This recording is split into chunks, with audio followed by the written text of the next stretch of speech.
পৰিবহণ মন্ত্ৰী চৰণ বড়োৰ তৎপৰতাত কথামতেই কাম। ফেৰগাং ডিমাকুচি মঙলদৈৰ মাজত শীততাপ নিয়ন্ত্ৰিত বৈদ্যুতিক বাছ সেৱা মুকলি কৰি গ্ৰীণ বাছত উঠি শুভাৰম্ভ কৰিলে মন্ত্ৰী চৰণ বড়োৱে। ভূটান সীমান্তৱৰ্তী অঞ্চলৰ পৰা অৱশেষত ৰাইজৰ আবেদন অনুৰোধক গুৰুত্ব দি পৰিবহণ মন্ত্ৰী চৰণ বড়োৱে সোমবাৰে ওদালগুৰি জিলাৰ ভেৰগাং বিধানসভা সমষ্টিৰ অন্তৰ্গত ডিমাকুচিৰ পৰা মঙলদৈলৈকে শীততাপ নিয়ন্ত্ৰিত গ্ৰীণ বাছ সেৱা মুকলি কৰে।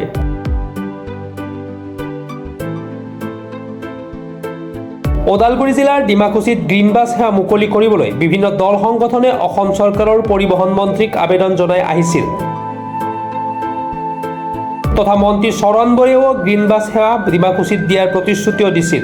সেই মৰ্মে আজি অসম চৰকাৰৰ পৰিবহণ বিভাগৰ উদ্যোগত ভেৰগাং ডিমাকুচিত অনুষ্ঠিত এক কাৰ্যসূচীত গ্ৰীণ বাছ সেৱা মুকলি কৰে মন্ত্ৰী চৰণ বড়োৱে। গ্ৰীণ বাছ সেৱা মুকলি কৰি চৰণ বড়োৱে কয়, বিটিচিবাসীয়ে চিন্তা কৰি আছিল গুৱাহাটী চিটিত গ্ৰীণ বাছ সেৱা চলি আছে, কিন্তু বিটিচিত কিয় আৰম্ভ হোৱা নাই।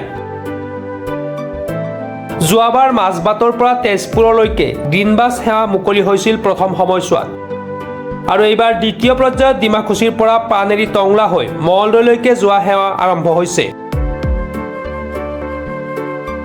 তেওঁ লগতে কয়, বিটিচিত চাৰ্জিং ষ্টেচন নোহোৱা বাবে গ্ৰীণ বাছ চলোৱা কঠিন হৈছিল, কিন্তু বিটিচি প্ৰধান হাগ্ৰামা মহিলাৰীয়ে বিটিচিত চাৰ্জিং ষ্টেচন নিৰ্মাণ কৰাৰ প্ৰতিশ্ৰুতি দিয়াত এই সমস্যা সমাধান হোৱা বুলি কয় মন্ত্ৰী চৰণ বড়োৱে।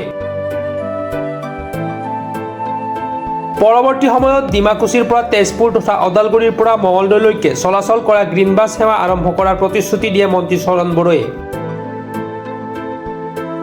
আজিৰ গ্ৰীণ বাছ সেৱা মুকলি অনুষ্ঠানত বিধায়ক বিকন চন্দ্ৰ ডেকা, মহেশ্বৰ বড়ো, EM লমচাম ডেইৰী, MCLA পল টপ্পো, CTLCC অধ্যক্ষ বিক্ৰম দৈমাৰী উপস্থিত থাকে। এইটো দ্বিতীয়বাৰ। যোৱাবাৰ মই মাজবাট তেজপুৰ আৰম্ভ কৰিছিলোঁ আৰু এইবাৰ ডিমাকুচিৰ পৰা টংলা হৈ মংগলদৈ। যিয়ে নহওক, ৰাইজে চবৰে আশা এটা আছিল, যিহেতু গুৱাহাটী চিটিত গ্ৰীণ বাছ চলি আছে, আমাৰ BTC অঞ্চলত গ্ৰীণ বাছ আহিব না নাই এই কুৱেশ্যন সদায় কৰি আছিল। তো তাৰ কাৰণে মোৰো চিন্তা আছিল BTCত কেতিয়া গ্ৰীণ বাছটো চলাচল কৰিব পাৰোঁ। কিন্তু ডাঙৰ ইয়াৰ আমাৰ প্ৰশ্ন হ'ল চাৰ্জিং ষ্টেচন আমাৰ নাই এতিয়াও। য'ত য'ত চাৰ্জিং ষ্টেচন দিব লাগে এইখিনি আমি দিব পৰা নাই। আমাৰ BTC চৰকাৰৰ মুৰব্বী সন্মানীয় হাগ্ৰামা মহিলা ডাঙৰীয়া, তেখেতেও খুব ইণ্টাৰেষ্টেড। তেখেতেও মোক বাৰে বাৰে কৈ আছে যে BTCত গ্ৰীণ বাছৰ ছাৰ্ভিচটো দিব লাগে। মই তেখেতক কৈছোঁ, আপুনি যদি চাৰ্জিং ষ্টেচনবিলাক বনাই দিয়ে আমি সোনকালে দিব পাৰিম। কিন্তু তেখেতে লগে লগে মানি লৈছে আৰু ইতিমধ্যে চাৰ্জিং ষ্টেচন নিৰ্মাণ কৰিবৰ কাৰণে তেখেতে আৰম্ভ কৰিছে। এইটো দিবলৈ আমাৰ খুব ইচ্ছা আছে, কিন্তু ওদালগুৰি ডিষ্টেঞ্চটো আমি মিলাই চাইছোঁ, অকণমান বেছি হয়। তেজপুৰৰ পৰা দিবৰ কাৰণে অকণমান বেছি হয়, আৰু মংগলদৈ ওদালগুৰি তেজপুৰ দিবৰ কাৰণে দূৰটো অলপ বেছি হৈ যায়। আৰু তাৰপিছত আমি ওদালগুৰিটো মংগলদৈ চাই আছোঁ, মানে ইয়াত পেচেঞ্জাৰৰ সংখ্যাটো অলপ কমিব, তাৰ কাৰণে আমি আৰম্ভ কৰিব পৰা নাই। কিন্তু জিলা হিচাপে আমাৰ খৈৰাবাৰীৰ পৰা ভেৰগাঁও হৈ ওদালগুৰি এইটোও দিব লাগে।